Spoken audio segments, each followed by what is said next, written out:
So my guest today has narrated close to 900 audiobooks, including some absolute classics, guys. Jurassic Park, the Reacher series, the Bourne trilogy, and he's also the narrator of my favourite fiction book of all time, genuinely of all time, Terry Brooks's The Elfstones of Shannara. He's one of my favourite actors of any type that's out there, so I'm probably going to go full fanboy today. And just being on the call and speaking to the man right now, it's just your voice is so familiar. And it just fills me with a real happiness, particularly since it's 7 a.m. in the morning. So welcome, Scott Brick. Thank you for having me here. I'm grateful. I'm grateful we can make this work out. And so you just said it was the Elfstones of Shannara? Yes. Yes. You just mentioned? Okay. I have to tell you that years ago when I spoke with Terry Brooks, and this wasn't even when I was doing the book, years before I'm a science fiction geek. You can probably tell from, the stuff behind me. The bookshelf? Yes, exactly. And I was interviewing him for a science fiction magazine, and he told me that he believes Elfstones is his best work. And it only happened because his editor, Lester Del Rey, who was legendary, that's where the Del Rey imprint came from. They named it after him. He was the last of the really strong, really great editors. And Terry had delivered the Sword of Shannara, and it took him 4 or 5 years to write the sequel because he was a practicing attorney at the time. And he turned it in, and Lester said, nope, start over. Page 1 rewrite. Don't fix it. Start over. And Terry is convinced that's why Elfstones was so good. And I have to say, having narrated them all, well, the first 4 anyway, 3 or 4, I completely agree. So anyway, long way of saying thank you for having me. Well, thank you for sharing that story. I've almost got when you hear an incredible song and you've got little goosebumps going on, pretty much at goosebump level there. That book means so much to me. And I have read listened to Terry's kind of book on writing and book on creativity. And he did mention a little bit of that story with Lester in there, but I didn't realize that it was a page 1 rewrite. I know that he did tell him, apparently, this is something magical, you just don't have it yet. I think if you go back and work more, there's something truly timeless in this, but I didn't realize that he just said, there's something there, but you got to start again. That's massive. Yeah, I spent a lot of my life as a professional writer. Before I got into narration, I had published, I think, 300 magazine articles and was a published playwright and a screenwriter as well. And I've been involved in page 1 rewrites. I was offered a screenplay once, a project that we had to adapt. And the big production company handed me their script, and I was like, oh my God, this is terrible. And they said, can you fix it? And I said, no, fixing is not the way to go. Page 1 rewrite. And that's difficult. It's daunting. But Terry Brooks was up to the task, and dude's a legend. So I'm not surprised that he managed to make Elfstones so brilliant. Agreed. So now that we're fully down, I guess, the Terry Brooks kind of rabbit hole there. Exactly. I was hoping, Scott, we could cover off on maybe one of the biggest contentions in fantasy, and particularly since the television show. Is it Shannara or Shannara? Because Shannara feels real, but Shannara feels better to say. And obviously the show confused maybe and muddied the waters a little bit, but you would know, having spoken directly to him. How did you decide on Shannara? We have spoken about this on 2 different occasions. And it's been a long time since I've spoken to him. Well, no, I don't want to say in person. I've actually I met him in person once down at the San Diego Comic-Con. But over the phone, we spoke about it twice, once for the article and once while I was recording. And it's interesting because Terry is a linguist in the same way that Stephen R. Donaldson, he wrote my favorite books of all time, The Chronicles of Thomas Covenant, The Unbeliever. And both of them are linguists. And Terry said to me when I asked him the question, is it Shannara or is it Shannara? And I remember he said, well, there's two N's, aren't there? Which implies, which according to the rules of English speech, means that it's a soft A sound when you land on the N, as in shat rather than sha. Actually, I don't know if soft A is the best way to say that. And he said, it's Shannara. I don't understand why people make this assumption all the time. It's Shannara. It is well and clearly established. It is Shannara. I said, okay. 10 years go by and I get hired to narrate the books. And so I called him just to make sure that, I wasn't misremembering. He said, absolutely, it's Shannara. And then the movie comes out, or the series comes out, pardon me, the TV series comes out. And he and I had discussions about having your work converted to the big screen or the small screen. When we spoke about it more, most recently, he's like, it's no big deal. Early on, he was like, it is absolutely, definitely Shannara. But then the series comes out and they said Shannara, and he's like, meh. And I think at some point, the intellectual property, even though it remains your own, it remains the property of the creator. There is a certain amount of ownership with the fans as well. And I deal with this on the Dune series, originally by Frank Herbert and now by Brian Herbert and Kevin J. Anderson. There is a certain amount of ownership when the fans have lived with something for decades, 50 plus years in terms of Dune and 40 plus years in terms of Shannara. At some point, people start exerting ownership, and good for Terry because, he's not being a stickler about it. I think it's, whatever people want. Well, my only concern is that when people discover the books from the series, that they wonder, who the hell's this guy, Scott Brick, and why the hell is he pronouncing it wrong? It's why I bring up the question, because, I had discovered the books before the series, but as soon as I heard Manu Bennett, who played Alanon, and Ivana Bequero, who played Eritrea, the way that they say Shannara is just so beautiful. I'm like, oh, they've just changed a little bit of how this all works in people's minds, and there might be a clash if they ever were to hear the audiobooks just for a second. They might be thinking, oh, that's not right. But then my wife and I, Suzanne Elise Raymond, she's a narrator as well. And she had never met Kevin J. Anderson, who's one of the co-authors of the Dune franchise now, has been for 20 plus years. We met up at a convention about an hour away from us. He was appearing, and so we drove down to, I think it was Easter weekend. It was Easter Sunday, as a matter of fact, and we wound up going to dinner, and we were catching up on our thoughts about the Dune movie, and pronunciations came up. And I'm probably, I don't know, I don't want to sound too highfalutin about this, but I'm the official curator of Dune pronunciations. I have an audio glossary that I've been compiling and curating for over 20 years now. Like an audio lexicon. Exactly. The audio glossary is its official title. That's brilliant. And we talked about, because that was shared. Of course, I always share that with Brian and Kevin, and to my knowledge, I don't know this for certain, but apparently Brian shared the glossary with Denis, the director of the film, and most of the time they used the pronunciations as Frank Herbert had done them, but occasionally they changed them. A major character, Zendaya, I never know how to pronounce that, pronounce her name, and I apologize for not getting it right, but she plays the character Chani, Chani.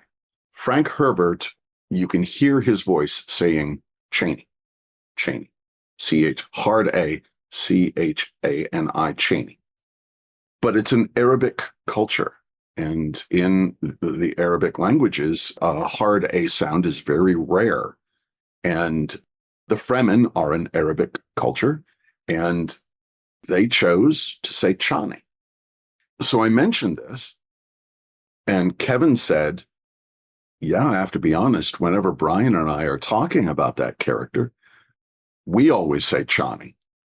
I said, well, Frank said Chaney, so I have always said Chaney in the audiobooks. And he had forgotten that. He went, oh my God, that's right. And so we just had a little chat, a little discussion about it. And I said, look, for me, my North Star is Frank Herbert. Whatever he said, that is what I'm always going to say. He said Chaney, I will always say Chaney. And now, after the films, people will listen to the audiobooks and say, what the hell is going on with this guy that he says Chaney rather than Chani? Yeah. You know, and it's the same thing with Shannara. My North Star is Terry Brooks in that case. And Terry has always said Shannara until recently. And so that's why I did it the way I did. And, you know, if people want to point fingers and say I made a mistake, whatever.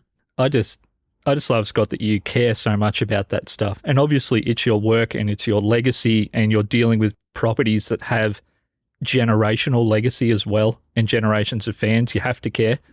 But it means that little bit more that you've even considered that. Even if you fell on the other side of the conversation where you're like, well, this is the momentum behind how you say that particular name, let's just go with that. The fact it's actually been thought about and discussed is, I mean, that's real insight to a fan of fantasy. I mean, you don't normally get to even know that that's been thought about from my side. I appreciate it. Thank you. But the fact of the matter is, you and I are the same. I am a fan. I was a fan of the. Well, okay, I was a junior in high school when the Sword of Shannara came out, which is how I referred to it at the time. Yes, I called it the Sword of Shannara, and that's when I read it, and you know that's how I had it in my head. But then Terry told me personally it's Shannara, and I'm like, great, then off we go. That's where we aim from now on. And it was the same thing with Dune. I will never forget that Christmas season when the David Lynch film came out.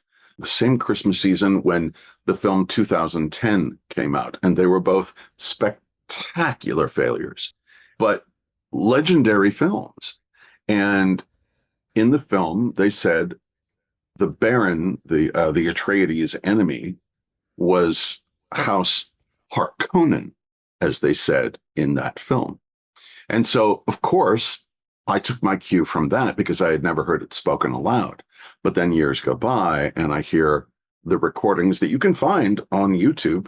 Frank Herbert read selections from a number of Dune novels. They were recorded for Cadman Records.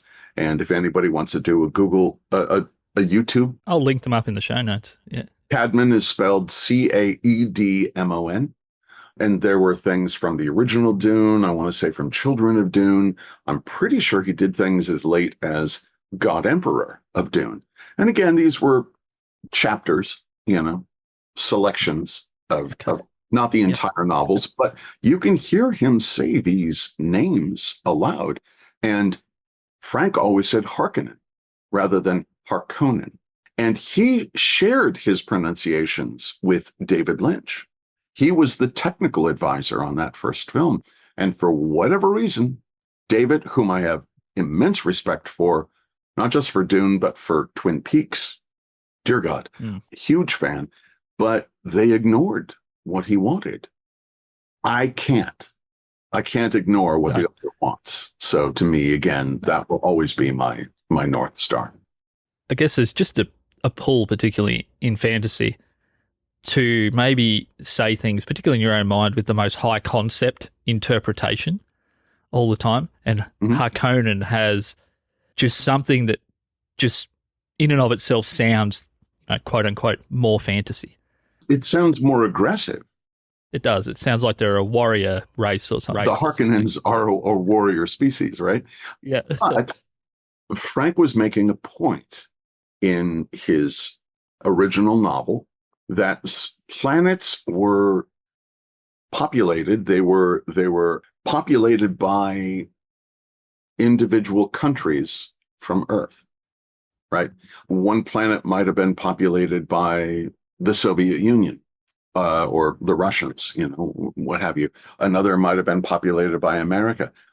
Arrakis was clearly populated by the Arabic culture, and they were slaves. And the way the Fremen, Fremen, that comes from the term the free men of Arrakis. They had been enslaved. They escaped to Arrakis. They were the freemen of Arrakis, and then ultimately was shortened to the Fremen of Arrakis. Well, the same thing happened. The Harkonnens were Norwegians who went out into space and populated, various colonies. And so that's what we did when Brian and I were coming up with pronunciations. Basically, we looked at the rules for each culture's language. Germans pronounce IE one way and EI a different way. And the same thing with American English, I before E, except after C. There are these certain ways, these certain, essentially, I don't know if you'd call it a law, but a notion that each individual culture has for its language. And it was the same thing in Norwegian. It was like, well, it would be Harkonnen. It wouldn't be Harkonnen, even though that sounds more predatory, even though it sounds more... It sounds more antagonistic for sure. Antagonistic, absolutely. And yet, we're trying to be as faithful as we can to the original source material, the original source language. And frankly, I have put in over the years more than 1,000 hours on the Dune glossary, the audio glossary. And even though I put in so many hours, I'm not going to get paid for those hours. But it matters to me because I was a fan first and a narrator second. And the fans deserve that. The fans deserve my time and Brian's time and Kevin's time and the time that Frank put into recording all of that original source material, and all of the time that Terry Brooks has put into thinking about how these things should sound. And it's a privilege that I get to say them aloud. I want to get it right.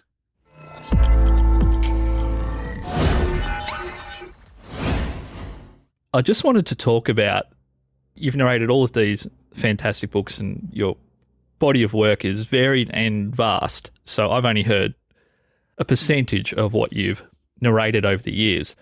I wanted to talk about a book that I don't necessarily want to talk about the content of the book because people feel many different ways about this particular book, Atlas Shrugged. Oh, sure. The finished audio of that particular work is 63 hours. Yeah. What's it like to prepare for a project like that? And what's it like to be right in the middle of a project like that? You're past the beginning, but you're nowhere near the end. I want to know what's that like, because 63 hours, that's up near Shantaram. There's all of these epic, huge, long books, and that's one of them. I just want to know, how was that? Well, you talked about the subject matter. What I would love to say is that almost anything can be claimed by anyone. Yeah, correct. The director of Groundhog Day, he was an actor in Ghostbusters, Harold Ramis. Please forgive me if I got that wrong. He directed and rewrote the original draft of Groundhog Day. He said that his film was claimed as the ultimate Christian allegory, the ultimate Jewish allegory, the ultimate Buddhist allegory. Everybody sees themselves in the end product. And I think Atlas Shrugged is typically looked at least in terms of American politics. Republicans in America love Atlas Shrugged. Democrats have claimed Atlas Shrugged. And so I was like, okay, whatever.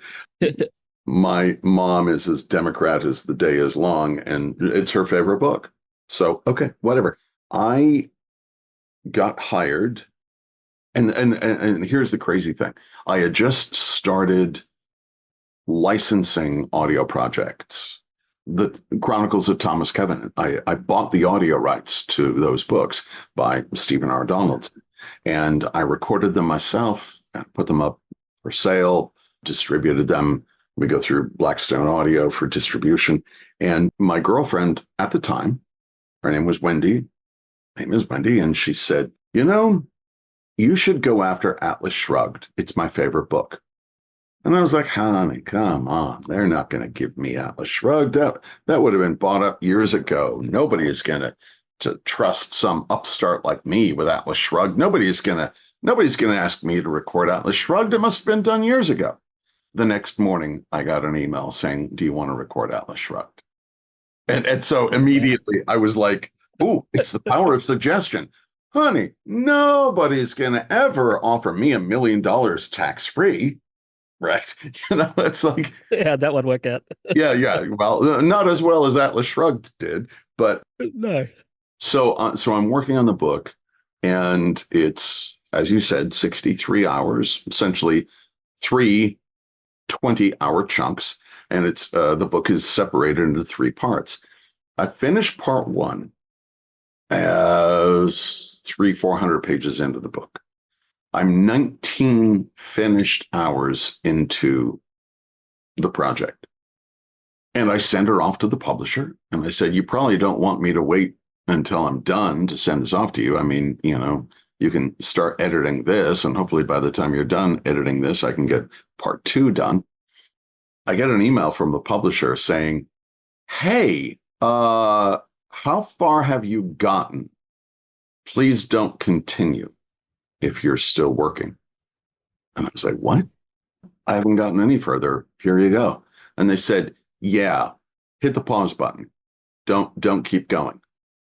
And I'm freaking out, going, what's the problem? They didn't like my microphone.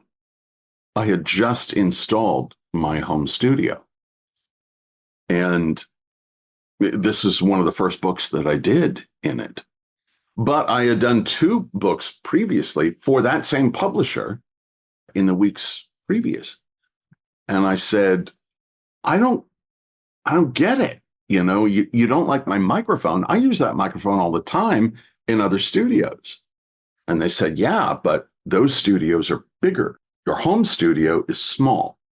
And the sound bounce, just the way it picks up, it's a directional microphone. There's yada, yada, yada. There's a whole lot of technical stuff.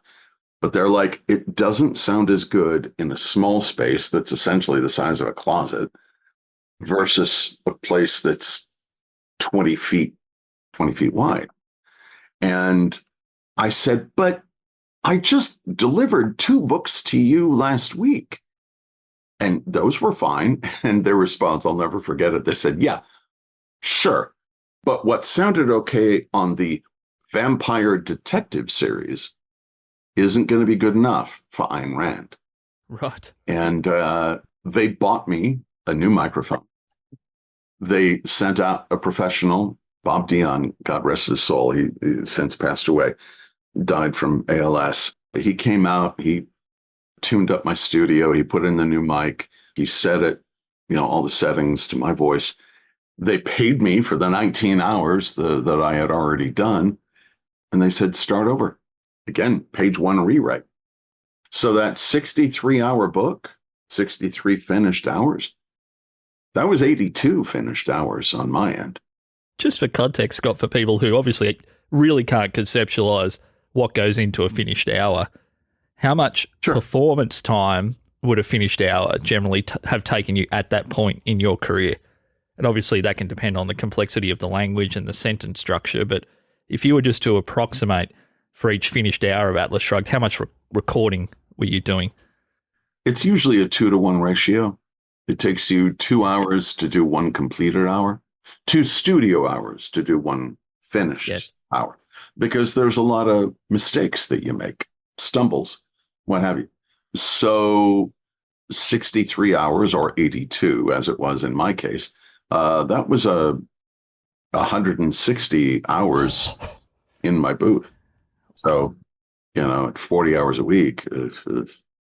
But, you can't really do a 40-hour week because your vocal cords just won't really hold up. if I can get 15 finished hours a week done, which would be 30 hours in the booth, that's a lot. And I know people who have different kind of jobs who were, doing checkout at the grocery store or digging a ditch or practicing law. I know the way it sounds when I say, boy, a 30-hour work week is a really full week, and everybody must be rolling their eyes so loudly that you can hear it. But the vocal cords, you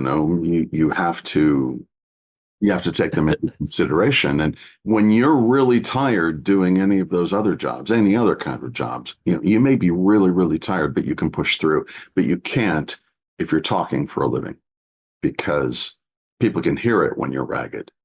I would also say that most other jobs, there's really only a small percentage of that job where you're expected to be at peak performance and operating at 100% for the outcome to be judged a success. Whereas you're basically expected to execute at 100% for every second that people hear of that. There's no wavering in performance. And I'm grateful you brought that up, because I really don't want to, belabor the point, but I don't want to complain. I don't want to bitch and moan and say, oh, I have it so hard. I talk for a living. You know what? I would talk anyway. I'm getting paid to do something I would do anyway. But the fact of the matter is, if you're doing something, a lot of jobs, again, just going to like a checker at a grocery store, or digging a ditch, or farming, or whatever. And I hope this won't sound the way I fear it will sound, but there's a certain amount of muscle memory that goes into it. If I'm getting a code and I'm dragging it over the sensor at a grocery store, I can do that without thinking about it. I have to think about my job every single second. I have to wonder, did I emphasize that correctly? I used an increase in volume to emphasize that line. Maybe if I decreased the volume to emphasize it, it would be better. There are 8 ways to emphasize human speech. And every single time I find myself emphasizing something, I have to ask myself, did that serve the story? Did it serve the author's narrative? Should I go back and change that? And that's something that, other jobs may not require. And Suzanne, my wife, and I, we come upstairs after after our recording days, and we're just like, oh God, oh God. And we turn on Big Bang Theory, and we're vegging out. And I always say, Christ, we weren't digging ditches. Why are we so tired? It's because you have to concentrate every single minute of every day. And I get it. Cry me a river. I totally get it. But it is exhausting. I mean, my dad was an electrician, a very hardworking electrician, but he also owned a farm. It wasn't a hobby farm. He bought it, but it was too big to be a hobby farm. It was a real farm. And he dug a lot of holes, and I helped him do that. Once the hole's dug and it's been filled back up, no one's judging the width of the hole, how deep it was, whether you rushed it, whether you threw dirt on your feet. None of that matters from the second the hole's full again. Whereas your work is someone's listening to that with some level of critical ear for the rest of, well, as long as that product's available for people to listen to. So you're actually existing in the moment and projecting forward to how will people interpret that, not just how did I interpret that. It's got to be taxing on the brain. So it is, but something about your father I really respect. Friend Jim Mahowski, sadly, he's no longer here. He passed away 10 years ago. He was a sound technician for film, TV, commercials. He was an electrician as well. It was part of his job to be able to wire for sound. And every time I got a new place, if I moved into a new apartment, or I bought this house, and Jim came over and he wired it for sound. And I remember at one point he's turning off circuit breakers, and he's using a tester to find out if electricity is running through something. And I said, "What is that like? working with electricity. He said it's kind of like working on an aircraft carrier. You know that if you're standing here, you're fine. But if you step 1 foot that way or 1 foot that way or forward or backward, your head can be taken off at any moment. It's electricity. If you don't respect it, it will kill you. And I never forgotten that. And again, I don't want to sound highfalutin, but I try to apply that to my work, because if I don't make it understandable for the listener, it will be forever unintelligible. And I don't live in a high pressure environment like they do, where their lives are at risk, an electrician or somebody, or a surgeon or somebody on the deck of an aircraft carrier. And yet I try to apply the same care and focus to the work that I do. That's amazing.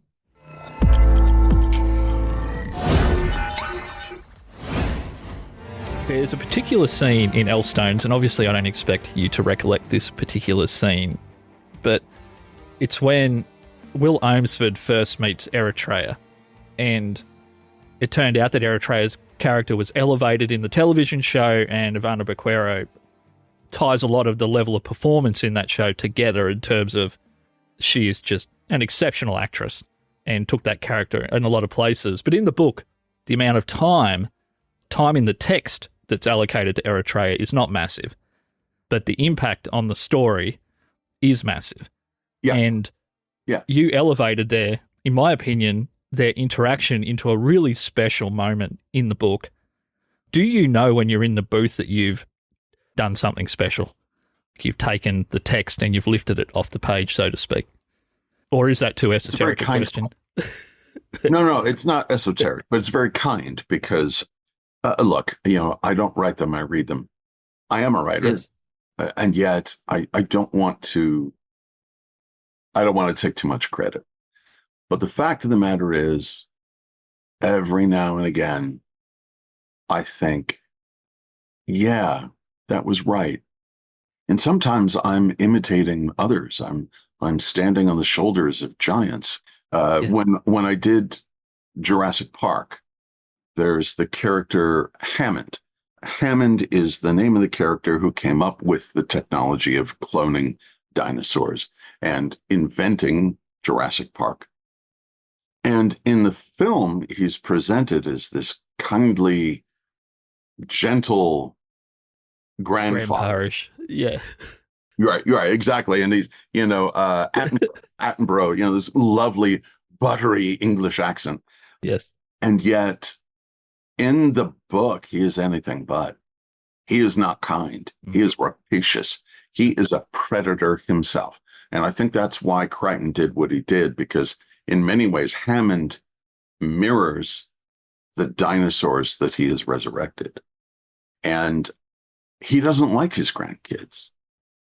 And I remember at the time when I was recording it, and he was a Texas oil baron, a petroleum giant.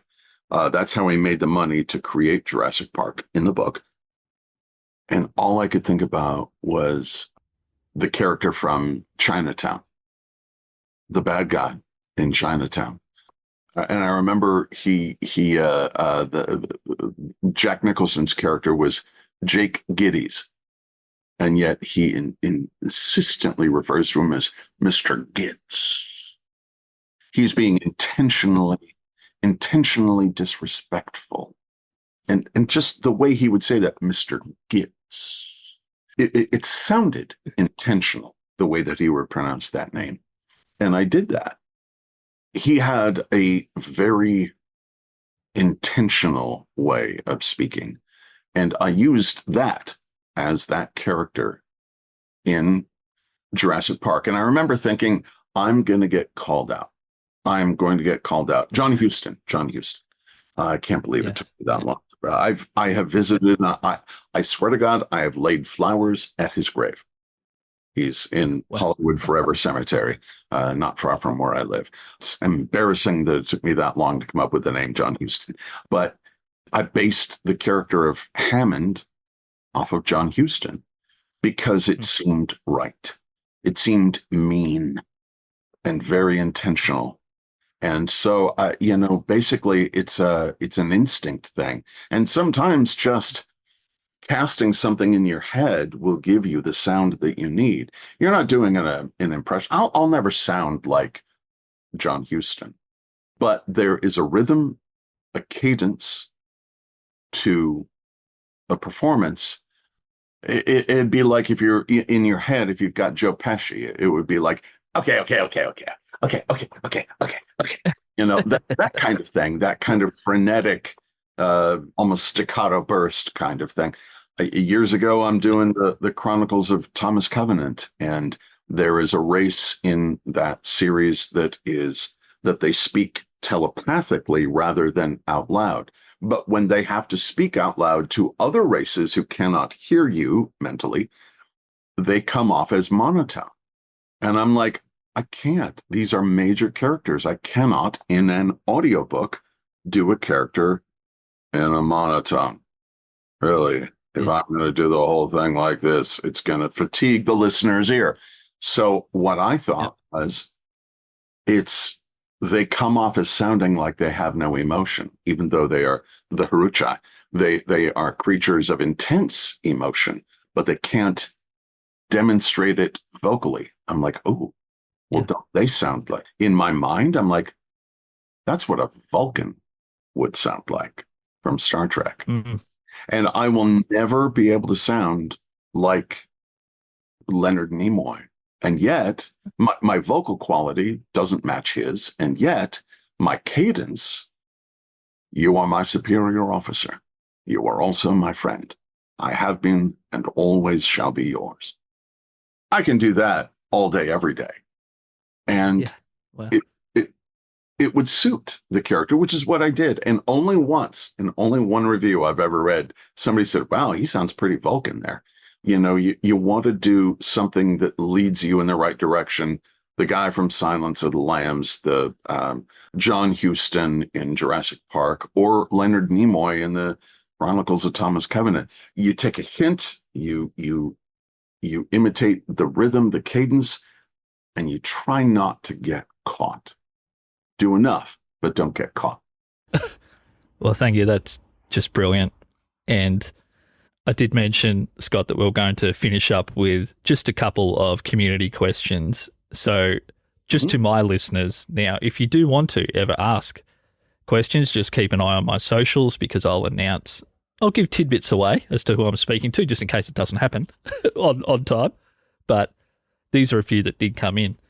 So this is actually from a friend of mine, Chris Argos, who is in Los Angeles. He's an actor and an acting coach and also a voiceover artist.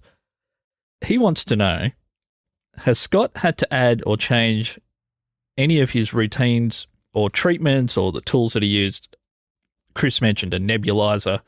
As Scott's gotten older, has he had to change his routine to maintain the health of his voice? Wow.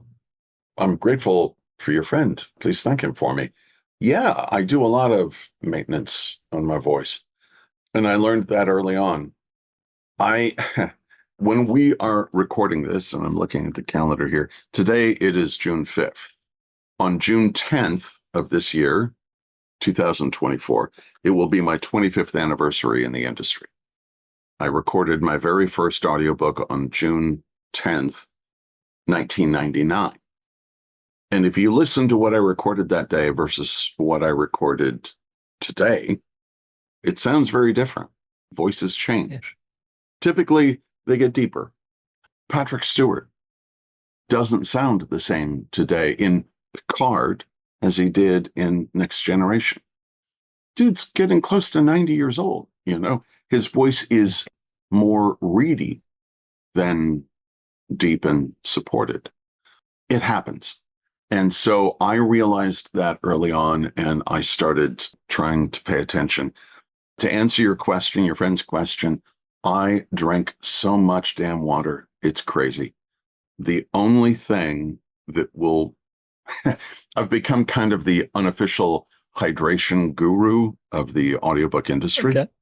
Okay.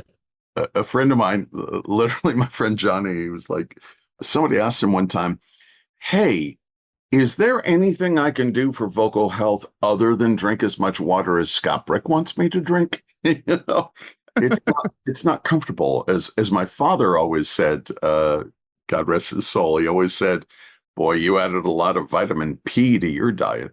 But the fact of the matter is, I used to deal with horrible sore throats because of acid reflux, something I'd been dealing with for a while. I would wake up with a sore throat and it would get worse throughout the day. Well, I was in 2012, I had a thankfully non-aggressive type of cancer. It was thyroid cancer.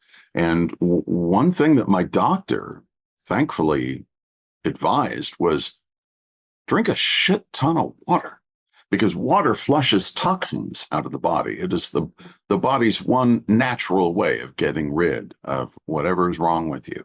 And so I got to the point where, okay, I've got a liter here in my hands. I would have 12 of these every day. 12 of them. Wow.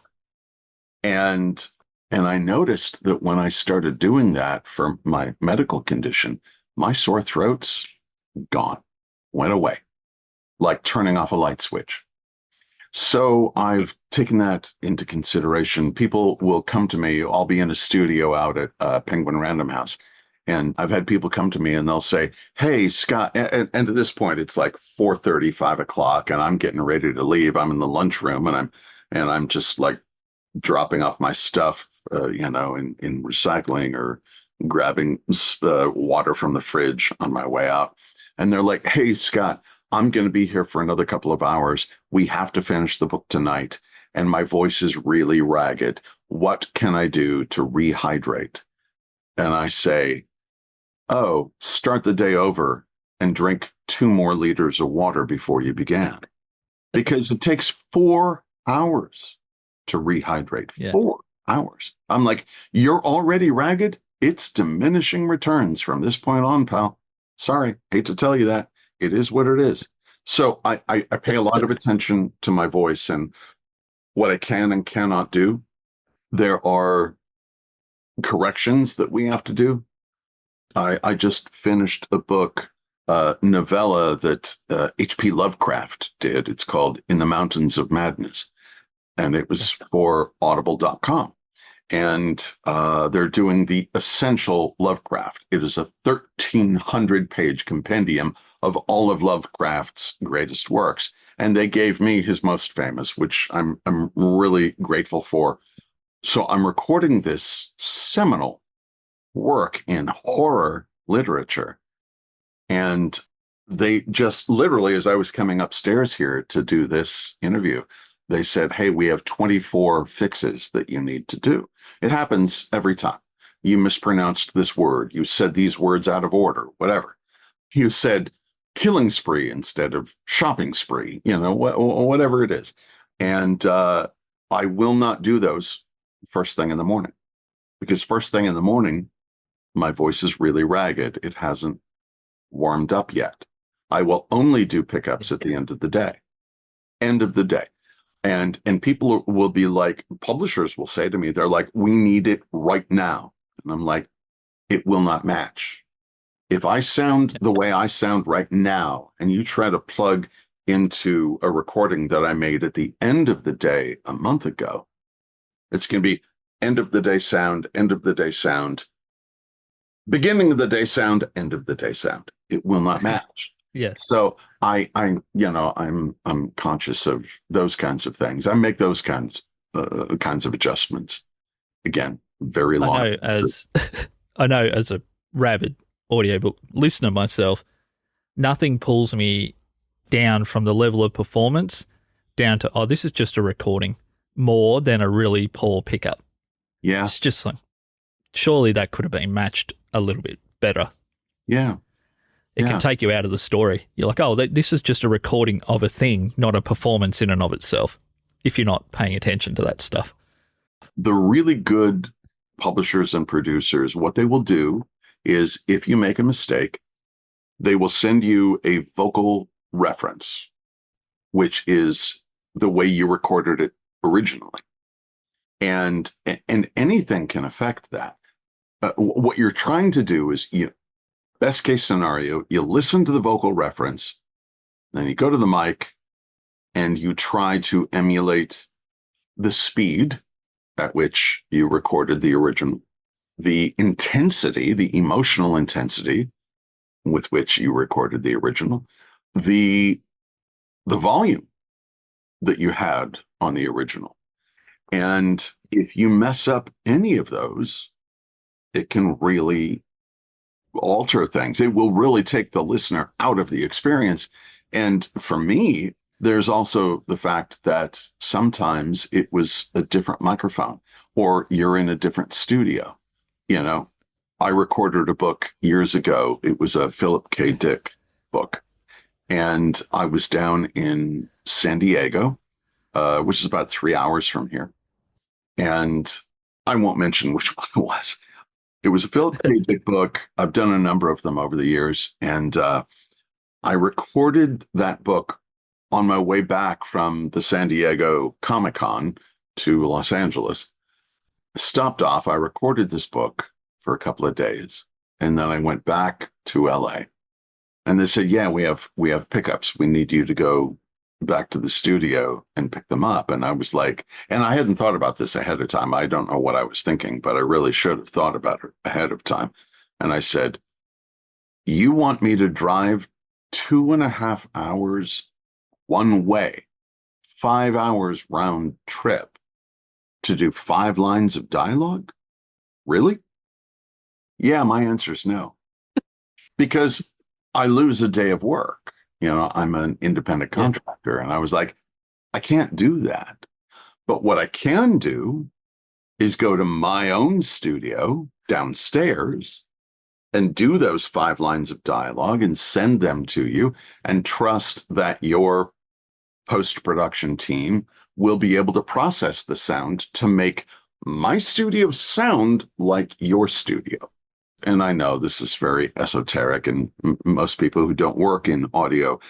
The people who love this show, who do listen, are obsessed with audio. That's the whole point of this show. I think audio and the voice is underrated and not spoken about enough. So let's go there. It isn't. And frankly, I get the credit because my name is on the book. But the fact of the matter is the editors, the post-production team, the directors deserve so much credit that they don't get. And sometimes not all of their names are done in the credits. And that's the first word I was going to say was unfortunate. It's wrong. It's wrong. Yeah. They are the unsung heroes. And every single time I do pickups, I do corrections and send them in, I always say, thank you for doing the heavy lifting. Because it's true. That's just the way it is. Anyway, I honestly felt really bad because the guy who asked me to do those 5 pickups, and I was like, you want me to drive 5 hours for 5 minutes work? You must be high. And I felt so bad, and I apologized to him later, and he goes, no, you're right. It's not exactly free close. But yeah, I feel bad because the listener deserves it. And years ago, I was doing a book by Nelson DeMille. It was my very first bestseller. It was a book called The Lion's Game, and it was for Time Warner Audio, which was since became part of Hachette. So now it's Hachette Audio. The Lion's Game by Nelson DeMille, probably the best reviewed book I've ever done, the most listened to book I've ever done. It was very early on in my career, my first bestseller. And we recorded this in 2000. So that's 24 years ago. Most studios did not have internet at that point. And we came across 3 times in the book, a name appeared, a very small airport on Long Island in New York, Islip, ISLIP, ISLIP. We didn't know it was Islip. I had never been on Long Island at that point. And the producer and I were like, well, the publisher didn't give us anything. We didn't hire a researcher. There wasn't any need because really this is the only thing that we needed to look up. And I asked the director, and he and I were like, would it be Islip? And that's what we did 3 times. 3 times. Islip Airport. It's not Islip. It is Islip. And it wound up, of course, at the dawn of audiobook popularity. And within a year or two, Audible was breaking wide. And all of the Audible reviews said, I love the book, but Islip? Really? Come on. You're better than that. Yeah. Years go by, and the author writes a sequel. It went from The Lion's Game. Finally, 10 years later, he writes The Lion. It was a direct sequel to the book. And I was working in my home studio to record that one. And I got in touch with Hachette Audio, and John Clem, I remember, was working there at the time. And I reached out to John and I said, hey, John, by any chance, are you going to be re-releasing Lion's Game? Are you going to be doing a kind of package deal to have the Lion's Game and the Lion like it's part of the same selling package? And he goes, why? As a matter of fact, we are. And I said, okay, here's the thing. I said Islip instead of Islip. And I was really nervous about telling him this. I said, because I'm essentially admitting that I screwed this up. And I said, is there any way to go back and fix that? And he writes me back this wonderful email. I still have it, still in my inbox. And he says, are you telling me that you were willing to do a 10-year-old pickup? I replied, I am eager to do a 10-year-old pickup. And he looked it up. He got the recording. He did the research. He found out which pages, it's a PDF search, but he got me the vocal references to the way I sounded 10 years before. I sounded really different, not just because it was a different studio, not just because it was a different microphone, but because my voice had evolved over the years. I was much higher pitched. I was a bit more sing-songy in my delivery. He sent them to me, and I fixed them, and I've never felt so relieved in my life. No more of that criticism. Islip, really? I don't have to hear that ever again. And he wrote me back, and he said, we had our post team work overtime on this to try to match your vocal quality today to your vocal quality 10 years ago, your microphone today to the microphone 10 years ago, your space today, the ambient sound to that 10 years ago. When it's done well, I mean, I tell you, technicians are wizards. And yeah, I was so grateful to have that off my conscience. After I can see it in your face. Oh God, seriously. Oh my God. And every time I have come to the name Islip ever since then, I start laughing. Every time Islip has come up, and I had it happen in a recent book by the same author, Nelson DeMille. It came up in a recent book by Nelson DeMille. It said Islip, and I'm like, Islip Airport, ha ha ha. It just came out. I'm like, I'm not going to mess it up this time.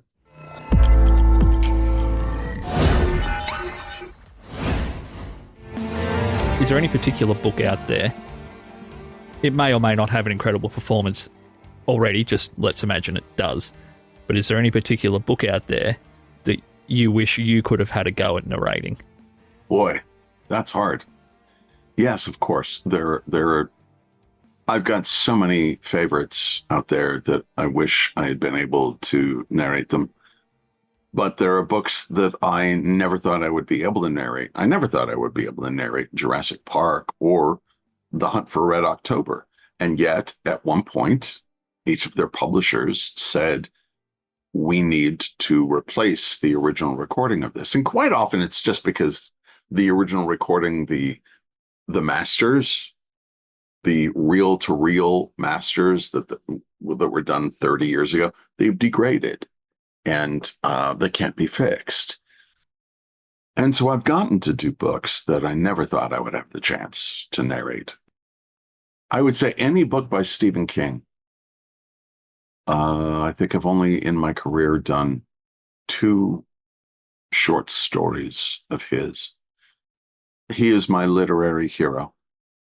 Stephen King, I respect and admire so much. Anything by Stephen King, I wish I could have narrated. I have listened to the Torrance saga, the Jack Torrance, Danny Torrance saga, The Shining and Doctor Sleep. I have listened to those two books at least 5 times each. I think Wow. it's one of the finest sagas ever written.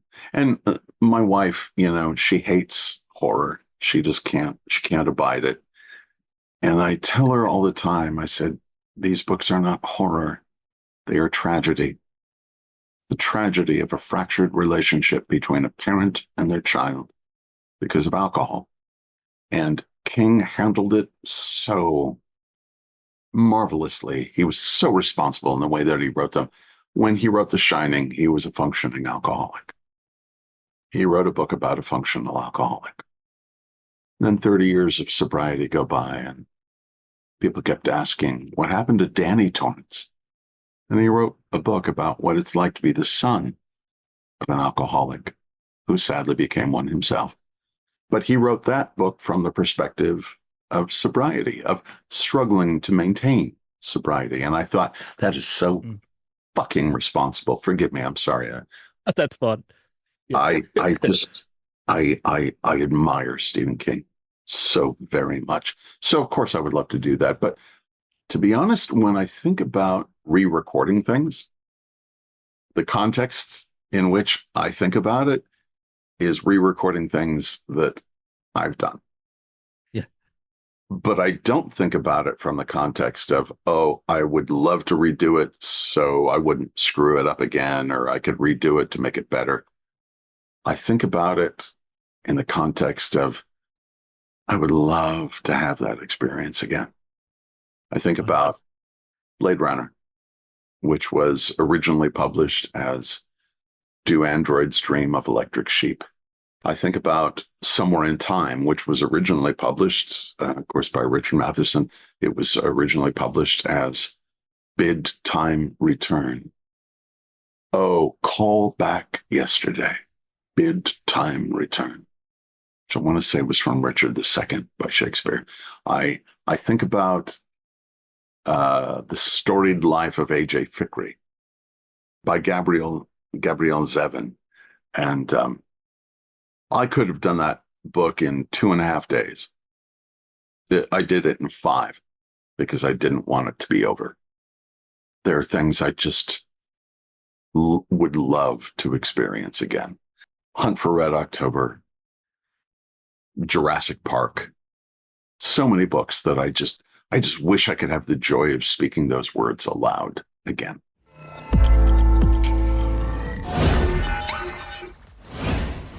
You've been remarkably generous with your time, Scott. So where can people find your work online? Is it mostly all of your catalogs on Audible? Because obviously that's a global platform, for lack of a better term, for audiobooks. Scottbrick.com? Scottbrick.com. It's hard because I do a book basically every week. And so it's hard to keep track on the website and keep everything up to date. Yeah.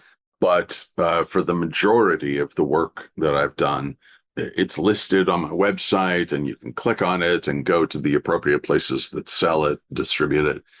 On social media, Twitter, I refuse to call it by its new name. It's at Scott Brick. Facebook, it's Scott Brick Presents.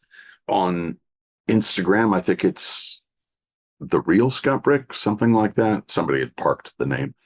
But basically, if you do a Google search, you'll find me. Yeah. I'll include all of Scott's links and maybe some links to some of my favourite performances of Scott's that maybe didn't come up today. I know we covered a lot, but the catalogue is so big, and I have listened to some of it, as I mentioned, a little bit of a percentage there. So once again, Scott Brick, thank you. Hopefully I didn't fanboy too much, and thank you for understanding my accent. I used to have an app on my phone. It was the Aussie translator. When you would hear chunder, it's like it would tell you where chunder came from. Oh, that makes Yes. sense. But yes, I love the accent, and thank you for having me on the show. It's a privilege. It's always a privilege to get to talk about audiobooks. That was great, mate. Thank you so much.